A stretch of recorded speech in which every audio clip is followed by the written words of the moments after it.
and welcome to the Los Angeles County City One Voice Press Conference here at Kenny Hahn Hall of Admin.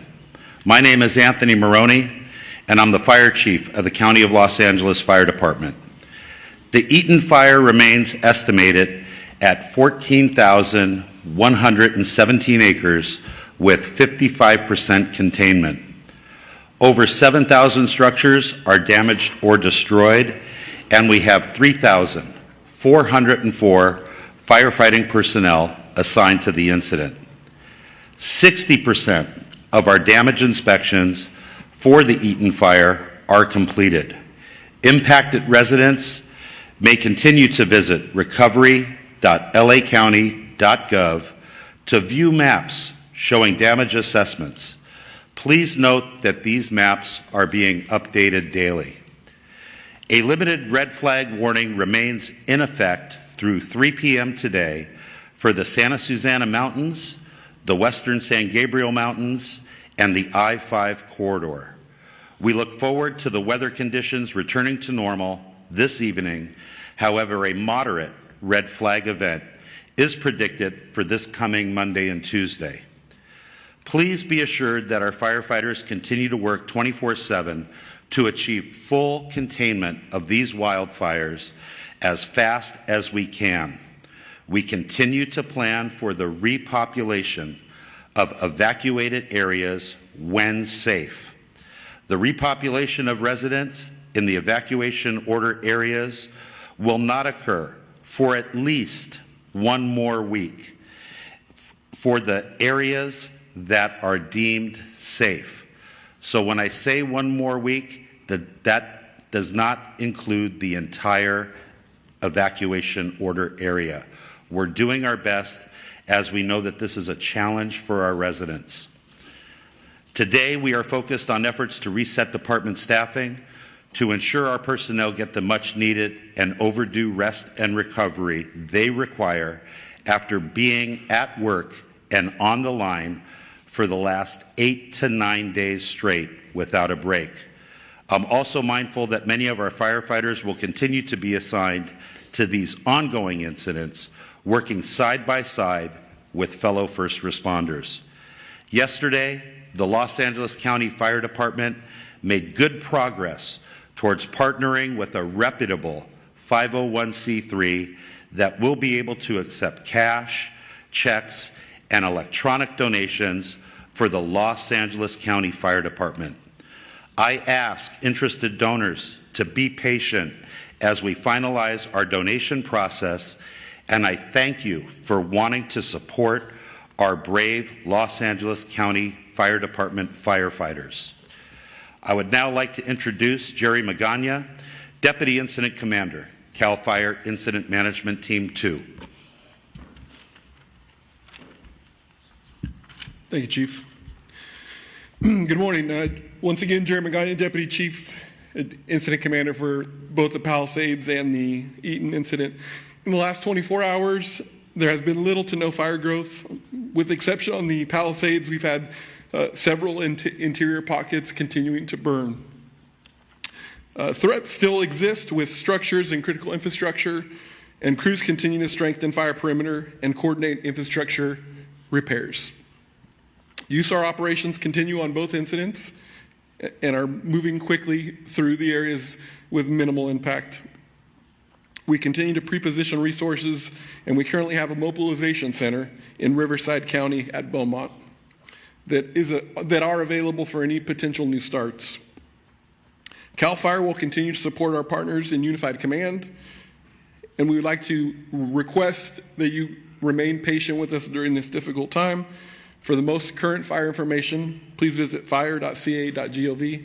And next, I'd like to introduce LA City Fire Chief. Thank you. Well, good morning, everyone. And due to the continued around-the-clock efforts of our firefighters, first responders, and all those that are assigned to the incident, we are very fortunate that this last wind event did not cause any expansion of the Palisades fire. In addition, as I mentioned yesterday, the brush fire in the Lakeview Terrace area of Los Angeles was aggressively attacked and halted. We truly appreciate the community and how they've remained alert and followed all advice. Together, we are able to move forward in the recovery of these devastating fires. As we take a step back and we've made it through this wind event, I think it's really important, just briefly, we talk about the winds aren't necessarily here in the city, but with that, we still have, a large amount of unburned dry fuel with low humidity. We need to make sure that the community is thinking about how to prepare and prevent at this point, and also what we just heard is there's a potential Santa Ana winds coming on Monday and Tuesday. Now, to focus on a different area, as we're coming out of these wind events for unimpacted areas of the city, just as we take a big step back, there are more extreme winds on the horizons, like I said, next week, and our community needs to remain ready. It is important that you protect yourselves and your family by planning, preparing, and staying aware. Flying embers from a wildfire can destroy homes over a mile away. Taking the necessary measures to prepare your home can help increase its chance of survival when wildland fires strike. Clear all brush within 200 feet of your home. Allow the LAFD and other first responders that fighting chance to respond quickly if a wildfire reaches your community. For more information, visit lafd.org/wildfire. I will now provide an update on the Palisades fire. The fire is 23,713 acres with 22% containment with 5,032 personnel assigned. Using infrared mapping, air and ground resources, continue to seek out hotspots and putting them out. Favorable weather conditions assisted firefighters in increasing the containment and extinguishment. Now, I know that the question of all of us up here is on the top of your minds of when we can return and you can return back to the communities. I can tell you, know that we are working as quickly as possible to do just that, to make sure that this is safe for you to return to your communities. The ongoing search and rescue mission continues to limit utility agencies' abilities to repair infrastructure. I can tell you the entire city family is working collaboratively to get you back into your homes and communities as soon and as safely as possible. I just want to give you one small example of this. Yesterday, our hazmat teams from across the state worked tirelessly for the purpose of ensuring that when the evacuation orders are lifted, our community members can rest assured that their homes have been scanned and screened and cleared of any dangerous chemicals. This will take time. So, when we ask you to remain patient, know that together we are working around the clock to get you back to your homes and to the community. With that, I would now like to introduce Sheriff Luna. Good morning, Robert Luna, Sheriff of Los Angeles County. Personnel deployment, it remains about the same. We have about 1,300 deputies to both incidences, both at the Eaton Fire and Palisades Fire. We have about 220 California Highway Patrol officers. The governor asked that we surge more CHP officers into both areas from a looting perspective, so they've been working with our folks to do that, so I thank the governor for his support. We still have assistance from the Drug Enforcement Administration, from the Los Angeles field office. We have over 20 agents with us that are assisting us, and we still continue to have well over 900 California National Guard personnel that are assisting multiple agencies in our area, the impacted area here. Evacuation orders remain. They fluctuate between 100 here, 100 there. They go up, they go down, but under evacuation orders, about 82,400. Warnings, about the same as yesterday, 90,400. Please keep up with the information we're putting out because that could change, hopefully for the better, but we'll see what happens. The curfew is still in effect from 6 p.m. To 6 a.m.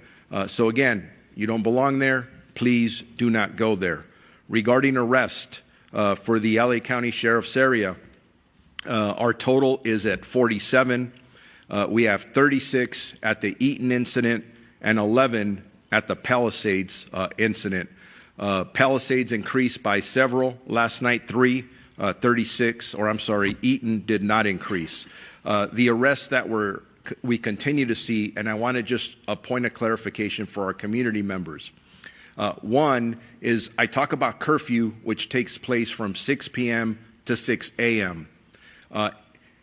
There is another penal code that we use during the day, because if you are not supposed to be in an evacuation order area and a law enforcement officer, deputy sheriff, CHP officer, LAPD, whoever it is, tells you to leave and you refuse to leave, you are subject to arrest during the day as well.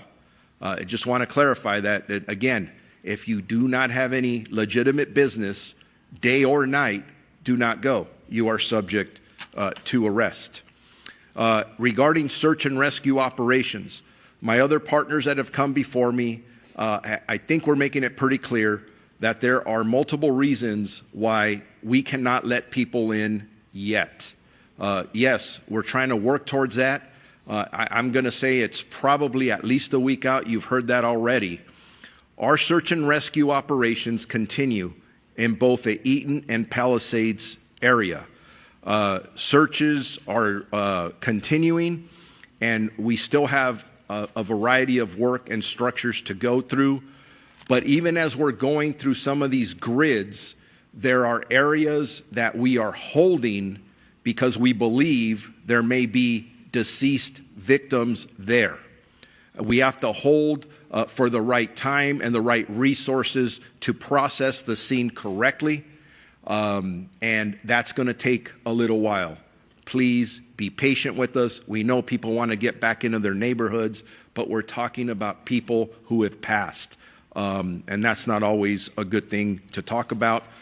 In regards to deaths, unfortunately, we did go up by 2 yesterday, one in the Eaton area and one in the Palisades area, and we continue to work with multiple partners, not only in the recovery of remains, but then ultimately the notification or identification of the deceased, and then the notification to the next of kin with our partners at the Los Angeles County Medical Examiner's Office.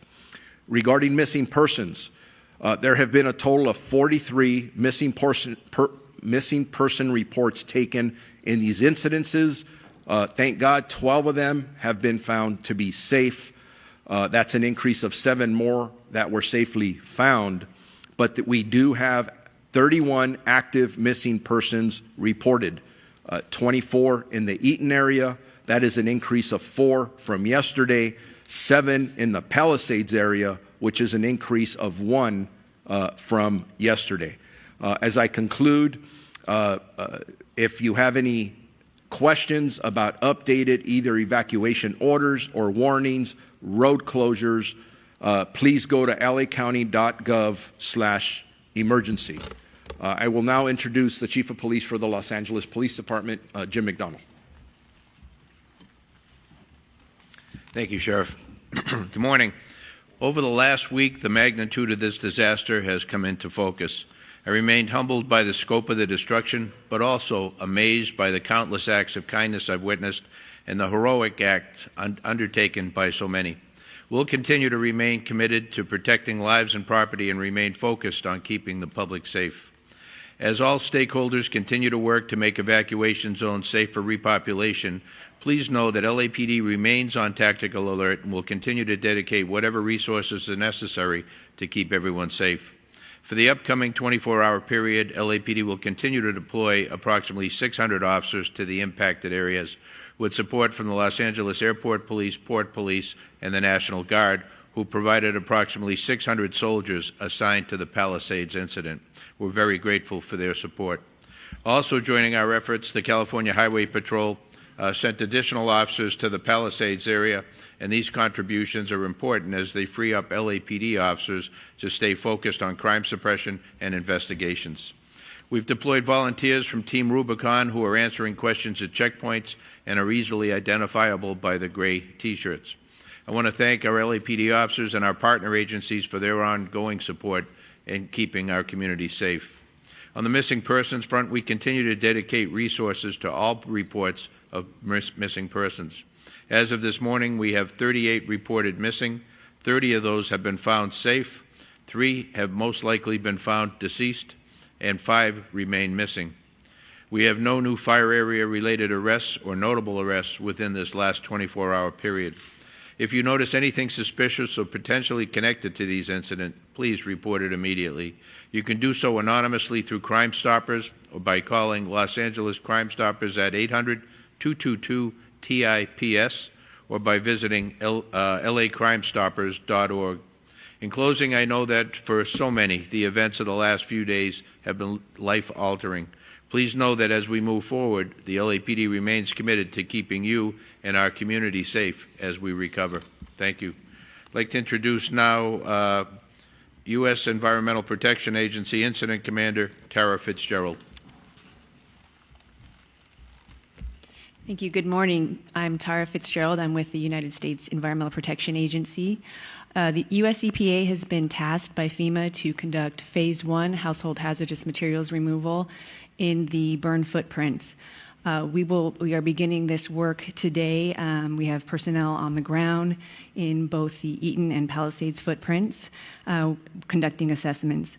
We're working closely with state and local agencies to conduct this work, and the initial phase of household hazardous materials includes removal of the most immediate risk to public health and workers returning to work within the burn footprint. That includes things like pesticides, batteries, including the risk of damaged lithium-ion batteries, fuel, and other things that would normally go to a household hazardous waste management landfill.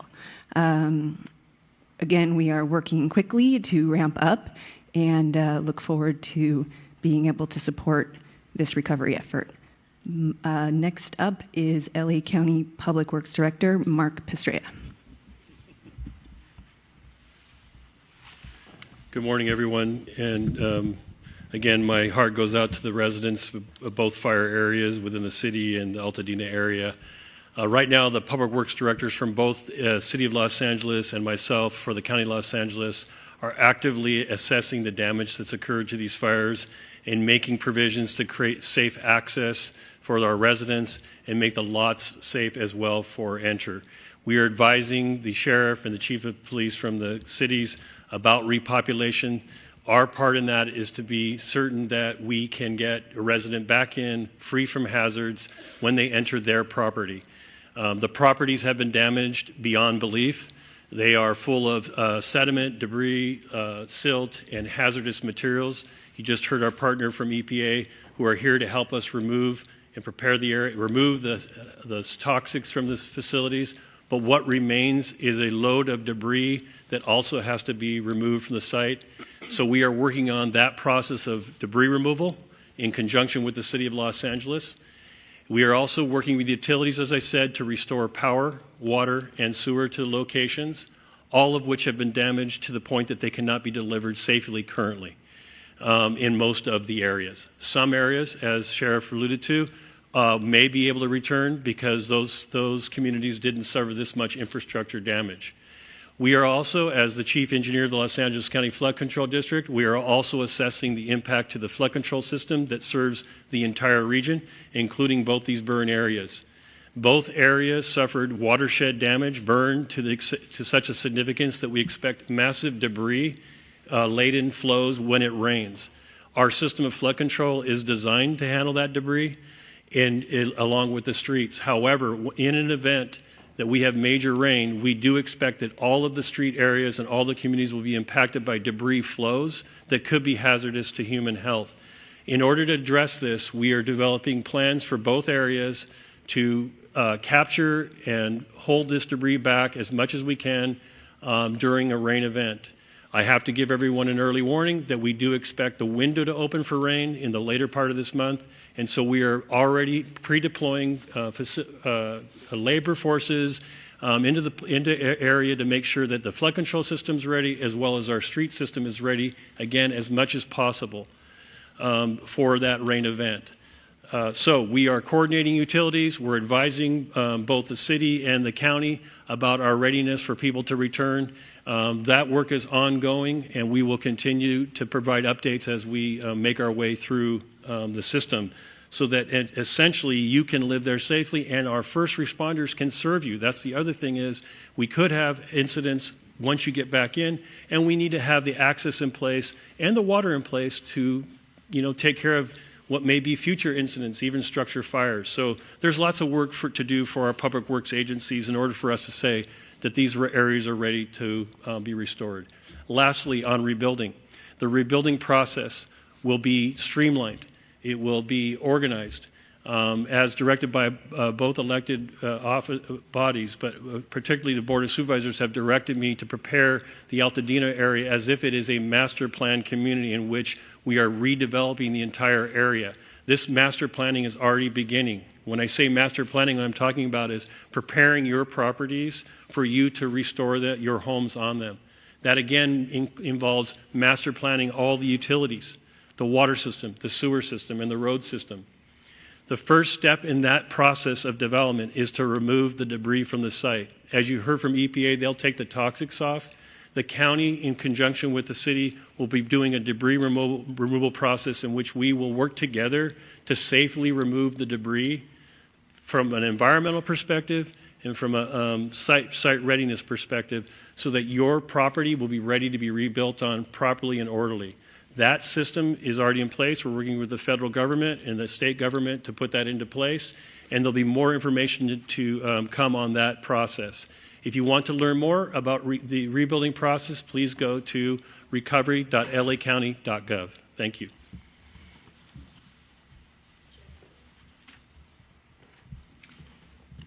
Good morning. I'm LA County Supervisor Kathryn Barger and Chair of the Board. Yesterday, I visited AltaMed Clinic in East Washington in Pasadena. Just overlooking Eaton Canyon, this building was one of the first lost in last week's fire. The AltaMed Clinic is right next door to a skilled nursing facility, the same one that I'm sure we all watched that was evacuated because there were elderly residents and they were being wheeled down the street while embers blew past the building as it burned. Visiting with AltaMed team was a stark reminder that our communities lost more than just their homes. They lost their businesses, their communities, and their access to health care. Despite the lingering destruction, AltaMed is already planning to return and provide services to the neighborhood. I left my visit full of hope that not only will our residents rebuild, but the full community will return around them.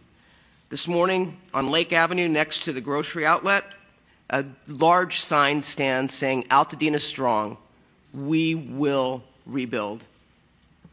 I know there's been a lot of confusion and unanswered questions about why people can't return to their properties. I want to make sure that everyone knows what goes into safely repopulating an area. It is important for all residents returning to their properties to do so safely. That is why Incident Command has been messaging precautions that need to be taken. We cannot allow residents to continually be frustrated every day without a timeline. They deserve these answers. And I am pushing the Unified Command to be swift and clear with the community. We've also installed signs across the roads leading into the impacted areas to educate residents on the risk. We will also be equipping our residents with tools to return safely, which means gloves, eye goggles, to make sure that when they are on the site, they are protected. As residents repopulate the area, debris cleaning kits will be made available to give residents everything they need to safely sift through their debris and look for valuables. I'm also asking the Department of Mental Health to be on the ground with community members to assist them with the emotional load of re-entering. As we consider all the components of debris removal, I wanted to briefly mention mudslides because they are always a risk after a major fire event. The county is fully committed to bracing for these additional weather forecasts. We will take all necessary steps to prepare Altadena and look out for our residents. I and our entire county are dedicated to proactively identifying and addressing the needs of our residents and keeping them safe in the process. I make you that promise. With that, I'd like to introduce LA City Mayor Karen Bass. Thank you, Supervisor. Good morning. I don't believe that we can thank our first responders enough.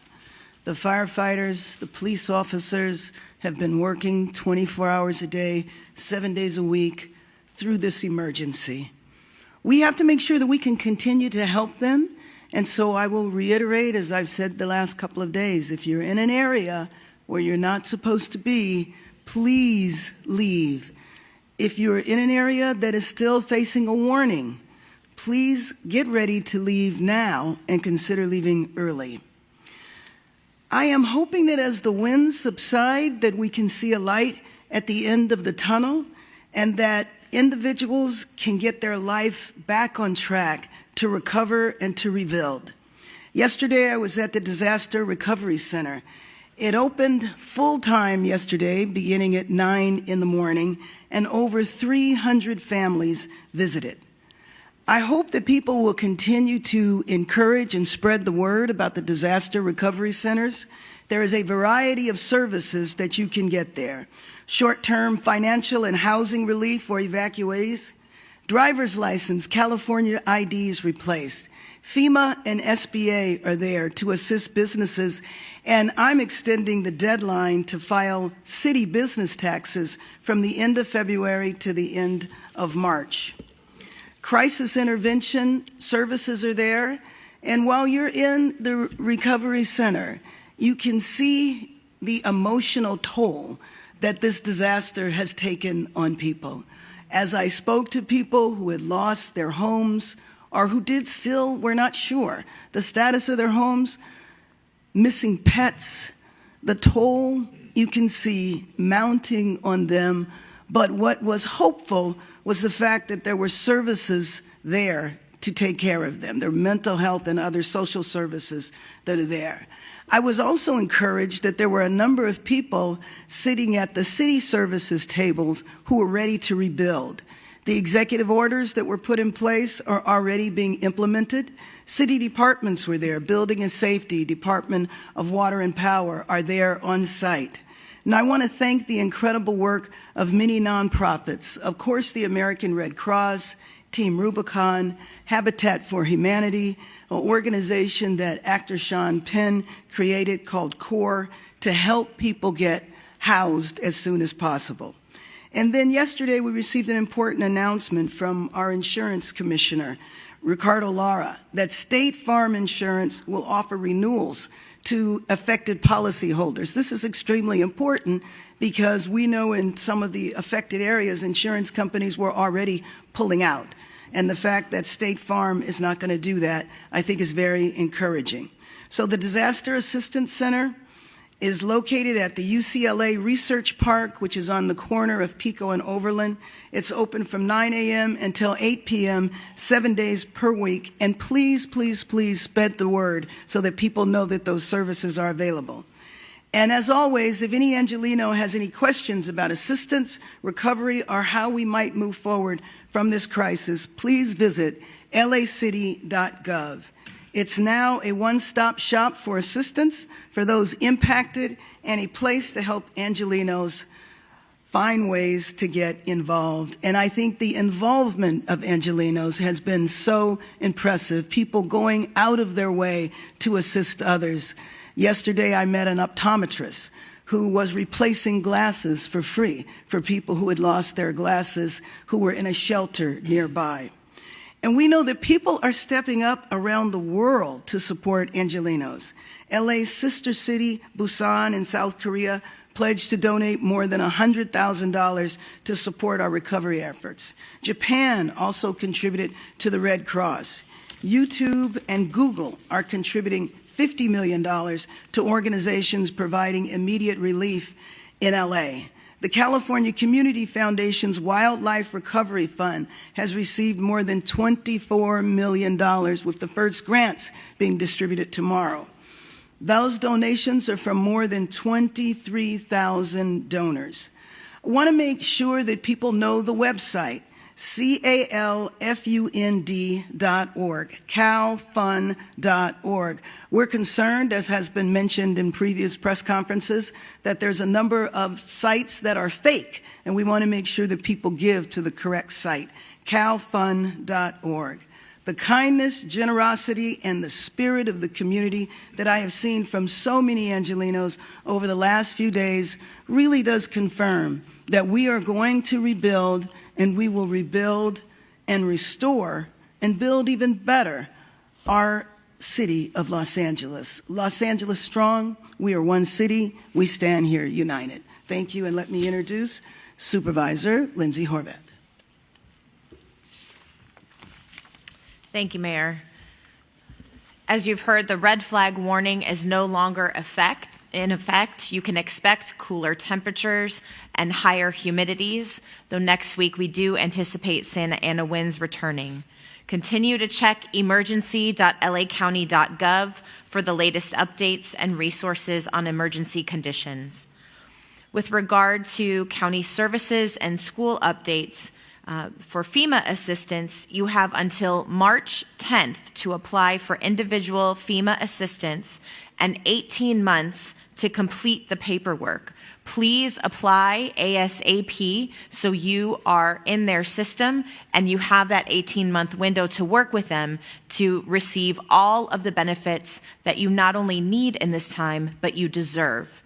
Disaster Recovery Center at UCLA Research Park West continues to be open from 9 a.m. to 8 p.m. daily. I too visited yesterday and saw the myriad of resources that are there. If you have questions about your property tax assessment, the county assessor is on site. If you need assistance filling your prescriptions, Department of Public Health is on site. If you'd like support speaking with your children about this disaster, Department of Mental Health is on site. There are a variety of resources there to help you. The FEMA staff on site said they had never seen such a robust resource center stood up with a variety of resources all available to you. Please come. There are many people there who want to help and support you. LA County Public Works and Planning will help with rebuilding. LA Public Health and Mental Health are with their supportive services are on hand as well. Our 3rd District team is there every day to assist those impacted by the Palisades and other wildfires in the district. And there remain 7 LAUSD schools that are in evacuation zones. Topanga Elementary students should go to Woodland Hills Academy, Canyon Charter Elementary students to Brockton Elementary, Kenter Canyon Elementary students to Emerson Middle School, Lanai Road Elementary students to Portola Middle School, Ruscomari Road Elementary students to Warner Elementary, Community Charter Magnet students to Westwood Elementary, and Paul Revere Middle School students to University High School Charter.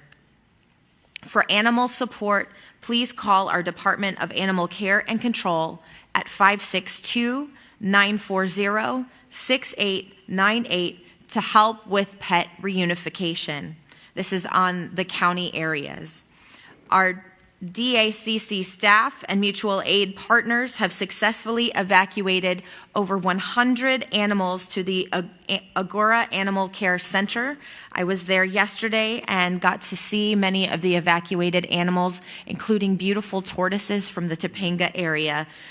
There's Ethel, the house chicken, and so many others.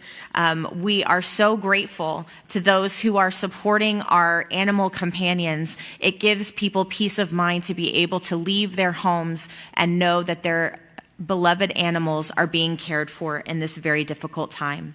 LA County Parks are hosting care camps for young people impacted by the fires. You can go to parks.lacounty.gov/care camps to register and for more information. And for all recovery information in the county, please go to recovery.lacounty.gov. Price gouging continues to be an issue that is top of mind and a painful experience for those who are seeking to recover in this difficult time. DCBA, our Department of Consumer and Business Affairs, has a price gouging task force that includes our LA District Attorney, County Council's Consumer Protection Division, LA City Attorney, and Santa Monica City Attorney. I spoke again with our California Attorney General, who is here in Los Angeles today, and he is pursuing vigorous investigations which have already begun. Reporting price gouging and other predatory practices can be done at oag.ca.gov/report, or you can call LA County Department of Consumer and Business Affairs at 800-593-8222. I want to echo my gratitude to the first responders who have stepped up in the most dangerous of conditions, thanking all of our local, state, and federal partners who have joined with us. Yesterday, we joined with Speaker Rivas, our state assembly member, Jackie Irwin, and other local elected officials in the Santa Monica Mountains and Canoga Valley region. And we have heard how they are going to be using the special session to focus specifically not only on the dollars and cents that will be invested in Los Angeles County, but also how they will be specifically using services and the full weight of the California government to support those on the ground. Thank you to everyone who has been working with us to keep each other safe, to keep each other supported and cared for in this difficult time. We appreciate all of your help.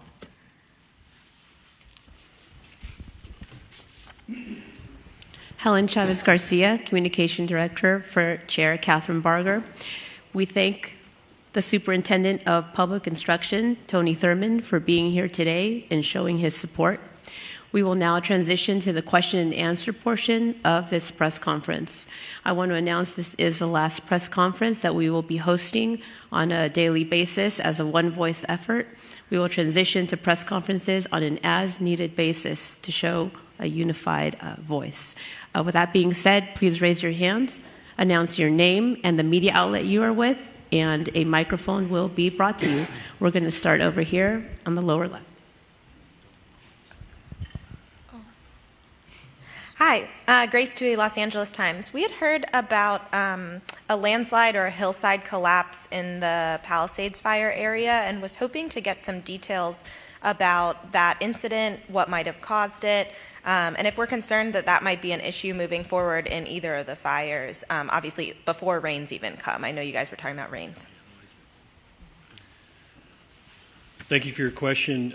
Mark Pastrella, Director of Public Works, LA County. In a joint effort, the City of Los Angeles and the County of Los Angeles, including the LA County Flood Control District, has been assessing the watershed areas, including geology, soils, and water conditions in both watersheds that have been burned. The area that you're talking about, the Palisades, is suffering right now. What you'll see on the slopes, you'll see what we call dry ravel, which is these slopes that are oversteepened have been really dried out, and you will see this raveling of the slopes and what looks like a landslide, and it is a landslide, debris into the streets and into properties. Some of this material is supporting some of the structures that have remained behind.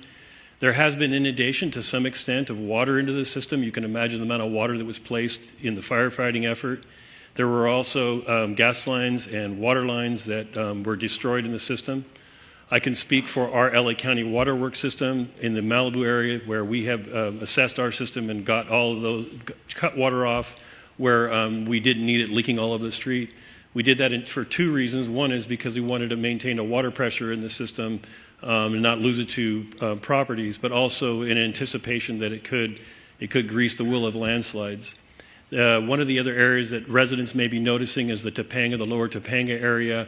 We're having a significant amount of this dry ravel condition in that area as well. We're working in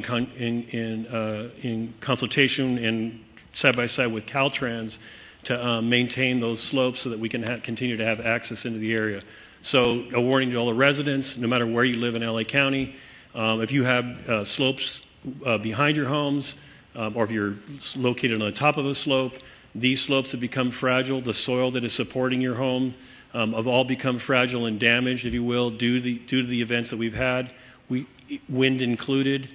There are mud and debris, as Supervisor Barger said, debris flow hazards that are existing even when it's not raining. So we want people to be very careful. If a resident is noticing any of these conditions in and around their property, in the fire area or outside of it, please contact 211, and we will set a team of geologists and soils engineers and flood control engineers to take a look at your property and make an assessment as to what you might do on your property to safeguard your property. And we'll go right here in the middle. Microphone, please. Jorge Macias, La Opinión newspaper. As everybody knows, many people living in Altadena, they were renting and they lost everything too. Many of them were not owners of their house. So what specific help by the city, the county, or the state are for those people who were renting or who were undocumented? And the second question is about the cleaning up. Can you please tell us about what kind of health dangers are for people if they start the cleanup by themselves and moving debris, as you mentioned today? So I think on the first one, what I will tell you is that we recognize that there are many people that were not owners of the homes that were destroyed. And that's why it's important to go to these centers that have been set up both in the west side, but also Pasadena City College on Foothill Boulevard, to get more information about the resources available to help them relocate. Because we're cognizant of the fact that we're not just targeting homeowners, but also those that have lost a rental piece of property where they were renting. And so, you know, we're constantly moving forward, recognizing that it's not a one-size-fits-all.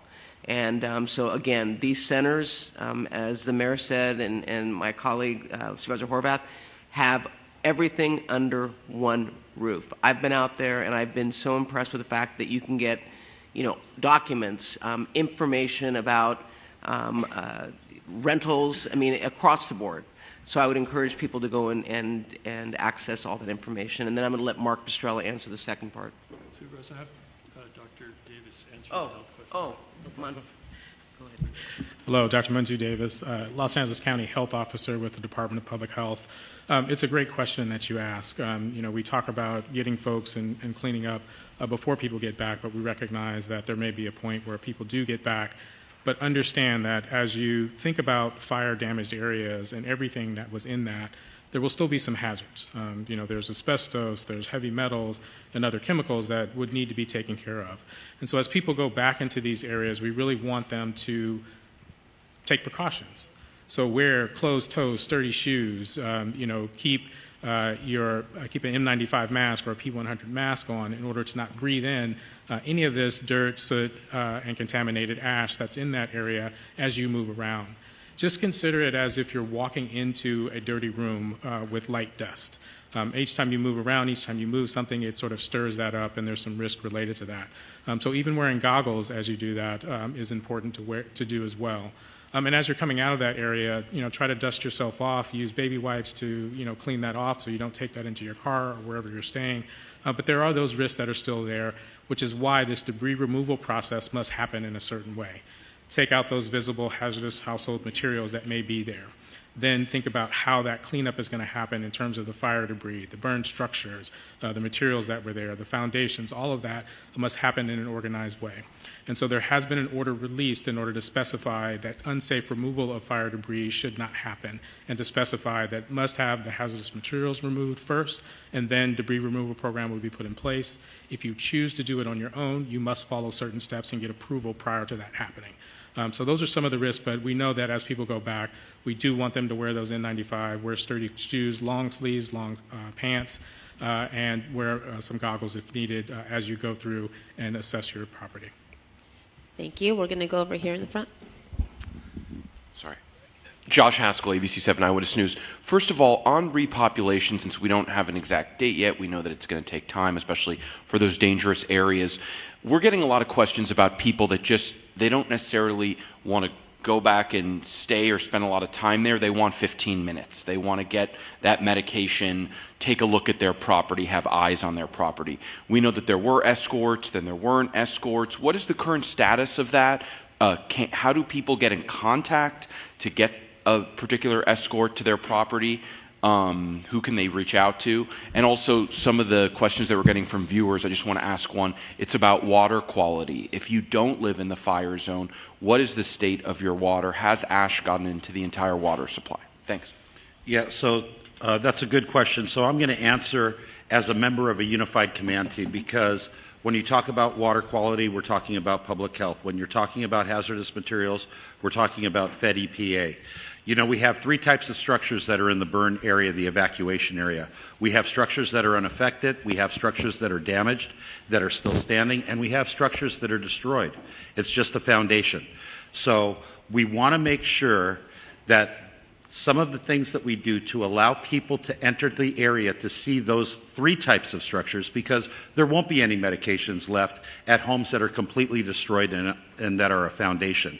And I think that the county's talked about how you can get prescriptions filled immediately through public health at the recovery centers, if you visit the recovery centers. So what we're trying to do is render the area safe. What does that mean? The fire is out. The fire department has taken care of that danger. Right now, utilities are making sure that there's no danger for people in the area of electrocution or natural gas explosion. So they're shutting off the natural gas, they're cutting the electrical lines so there's nothing that you can touch and get electrocuted if it was re-energized by accident. And we're removing the health danger by getting the household hazardous materials out so you can come into the area safely. That doesn't mean you can stay there, but it means the area is safe. You cannot get electrocuted. We won't have a natural gas explosion. The fire's been extinguished, and we've removed the hazardous materials that will be dangerous to your health. And that's the job of the EPA. That's what will allow people to come back for 15 minutes, or possibly people to come back to a home that's undamaged and reoccupy it. But for the ones who want to see their home that's been destroyed just for some personal closure, we still have to do those core, the core actions that I just described. The last thing we want as public safety and the county and city leadership, we don't want people going back to an area and getting injured. But we're doing it just as quickly as possible because we know that there's a lot of conversation about when can I come back. They want a date. We don't have a date, but we're trying to render the area safe. But Tony, if your house is still standing and repopulation doesn't happen for a week or two, will you have a chance to go back for 15 minutes? And do we know when? Escorts? Yeah, you know that Police Chief McDonnell talked about that, and they tried to get people up into the area, and it became they couldn't do it because it was untenable. There were so many cars. It took so many officers to let you come in for 15 minutes. But if you need eyeglasses, if you need medications, if you need insurance documents, please go to those community recovery centers because we have people there that can get you all of those things you need for your subsistence for the next week. But we just don't want anybody to come in and for it to not be safe. But I want to allow people to reoccupy homes that were not destroyed or damaged. That is our priority. Thank you. You asked about water quality. And so what I would have residents do anywhere in LA County is go to Water for LA, spelled out, water, WATERFORLA, look up who your water agency is. Because we have over 200 water retailers in LA County, so there's specific conditions depending on which water retailer you have. Or you can look at your utility bill and see who serves you water. Go to the website or call the number for your local water agency. They will have it posted specifically whether or not your water for your house is clean for drinking, bathing, or any of those things you asked about. Here. Sheriff Luna, you spoke about recovery of human remains in the area. I'm wondering if you're able to tell us specifically how many of these locations you potentially have to search for today. I'm going to answer that, a variety of them. You're looking for specific numbers. When I drove through there last night, I know our deputies were holding several locations where we are waiting for the appropriate resources to come in and unfortunately recover remains. Back to the previous question, there are areas that we've gone through where we are about 85% sure that we have looked through the best that we can. You got to understand, if you haven't been out there, it literally looks like a bomb dropped. There is things everywhere, and we're trying, our people along with all of our partners are doing the best job that they possibly can, but there are areas right now that we have to hold people away from so our people can do their job appropriately. Because remember this, I'm very empathetic to anyone who wants to get back to their property. But I'm also very empathetic to people who have missing people that they're waiting to find out if they're deceased. Those are the kind of tragedies or the significance of what we're dealing with. So we have a lot of work to do. And that's why my partner's up here saying, everyone wants to hear a date, and we want to give a date, but we need to make sure we're doing the work appropriately for all the right reasons. And it's going to be a while. It's not going to be in 3 or 4 days. I'm going to say at minimum, at least another week, and that's an estimate, but I believe it's going to be longer than that. We're going to do questions right here in the middle. Hi, this is Kate Cagle from Spectrum News 1. I have 2 questions. One is that we've spoken to some residents in the Altadena area saying that their insurance company is asking them for photos of the damage. So what is your advice to them as far as the fact that they can't get back and get them? And then I also had a question for Mayor Bass. I wonder if you've spoken to other mayors who've dealt with similar disasters like Lahaina or Paradise and what advice they gave you for getting through just the next year when people are so destabilized. Kevin McGowan, Director with the Office of Emergency Management. For people who want access to photos for damaged and destroyed buildings, they can go to recovery.lacounty.gov. We are posting the damage inspection maps. When you click on the icon, it will show you a picture and it will give you a percentage of the damage. So again, go to recovery.lacounty.gov. Thank you for the question. Yes, I have heard from many, many mayors. Mayors who go through this on a regular basis, especially those that are in the South. And their number one advice to me was to stay focused, to not get distracted, for all of the reviews and analysis of what happened, what, when, and where, to make sure that you stay focused on saving lives, protecting people, and doing that after the immediate crisis is over. Thank you. Yeah, and not that you asked, but I'm going to tell you that I've actually talked to county supervisors Napa who went through the exact same thing, who is giving me incredible advice, and I'm going to be looking at the way they went about rebuilding and get lessons learned. So James Gore, who is Sonoma actually, has been very helpful, and I know other supervisors who have faced similar situations have also reached out. Thank you. Last question, then we'll move to one-on-ones right over here. Hi, Ross Palumbo from CBS News and KCAL News. My first question is really for Chief Crowley. And I wanted to ask you about the first responders. We're more than a week into this now. The conditions out there have been so difficult for so many of our firefighters and first responders. How are they holding up? And what are they telling you? And what can you and the public really do to help them at this point? Thank you so much for that question. That means a lot to all of us that have responded to this incident. And we also feel right there with the communities in step. Our first responders, from that very moment when they were called to duty, did their jobs. I've had the opportunity to spend some significant time with our firefighters who are on the line. We visited the local fire stations, we visited the command post. Our firefighters are doing an incredible job, and they have so many feelings just like the community does.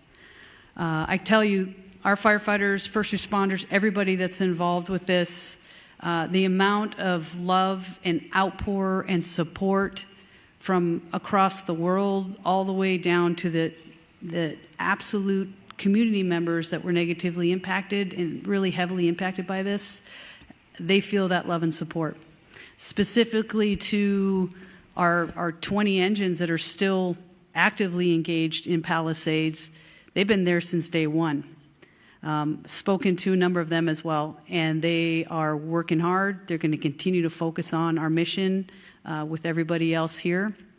And in the end, I tell you, I've said it multiple times, I'm going to continue to say it, that as their chief, I'm extremely proud of the work that our people did and continue to do and will continue to do well into the future in the many years to come. Thank you.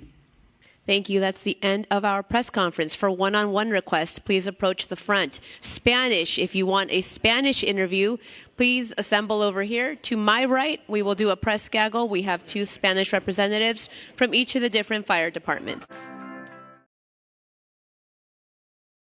We're here in Pasadena, California at the Rose Bowl. We're here in the parking lots, and this area is definitely not a stranger to high traffic, but this is where the command post is for the Eaton Fire that's currently here in the Altadena, Pasadena area of Los Angeles County. We currently have today just over 3,200 personnel assigned to this fire. And that's personnel, but also equipment. We have engines, water tenders, aircraft, all types of pieces of equipment and apparatus that are assigned to the incident, both fire, law enforcement, contractors, and civilian. So we have representation from agencies all over California, all over the nation. There's hundreds of different patches that you see walking by. That's the beauty of California's mass mutual aid system. We're a fine-tuned machine when it comes to assisting each other with large-scale wildfires here in California.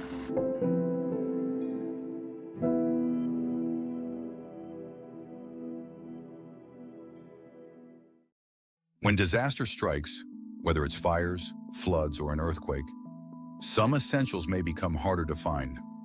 Unfortunately, some try to take advantage of these emergencies to profit. All right, Kirk, thank you. The Bridge Fire is now the largest active fire in California. When businesses excessively raise prices during and after an emergency, it may be considered price gouging, a crime in California. When a state or local emergency is declared, the prices of essentials like groceries, gasoline, medical supplies, repair services, and housing can't go up by more than 10% in the affected areas. Protections against price increases last 30 days, while protections for contractor-related services last 180 days from the declared emergency. If you believe you're a victim of price gouging, save your receipts and file a complaint with the Department of Consumer and Business Affairs at dcba.lacounty.gov or call us at 800-593-8222. This is Captain Sheila Kelleher-Burko with the Los Angeles County Fire Department. You're probably thinking, what does it take to fight a fire of this magnitude? This footprint is bigger than the city of Paris. When you put that in perspective, how much has burned? It takes about over 5,000 personnel. We've got 515 engines. We've got 66 dozers. We've got 115 camp crews, 44 helicopters, 60 water tenders. It's a massive operation and a massive amount of people here to do this. And if you look around base camp, you're going to just see virtually a city. All of Zuma Beach parking lot, for those that are familiar with Zuma Beach, is full of trailers, buildings, or temporary facilities in order to facilitate this fire. After the initial stages of the fire kicking off, it takes a minute to get this mobile city out here, but once it's here, it's up and running, and we've got a ton of support to really put towards this fire to help bring it to a conclusion, especially after the wind events that are coming. It is a virtual city out here. We've got bunks, we've got tents, we've got places to go to fix your equipment if it's lost or broken or if you run out of something. Again, tons of food, people are making sure we're very well fed. Now, firefighters can't fight this alone. We have a ton of support from other county agencies. We've got our ocean lifeguards, they're incredible with this. We have our Office of Emergency Management. We have all of our admin staff. We have just a huge outpouring of help and support from all the county agencies.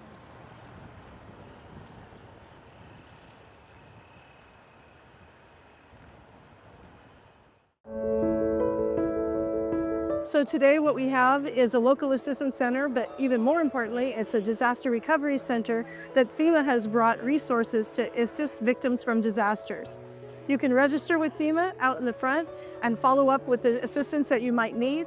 But once you come into this room, we have all the county agencies and all the state agencies that can help you access the services that you need. I have personnel here to help property owners whose property was damaged or destroyed by the fires. Under California law, if your property was damaged or destroyed, you're entitled to property tax relief. When you come in and you talk to each of our agencies, you find out that there's the ways that we can help you.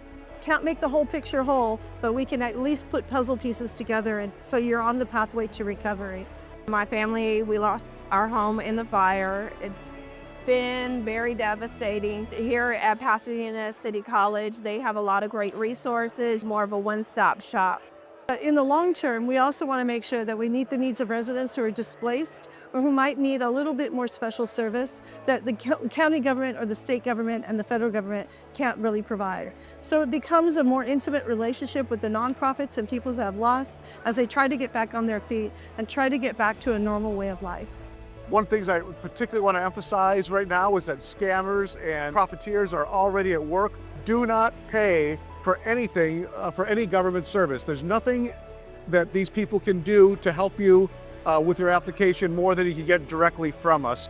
When you're ready, we're here to provide the resources that you need to start your pathway to recovery. Thank you, county officials, for doing that.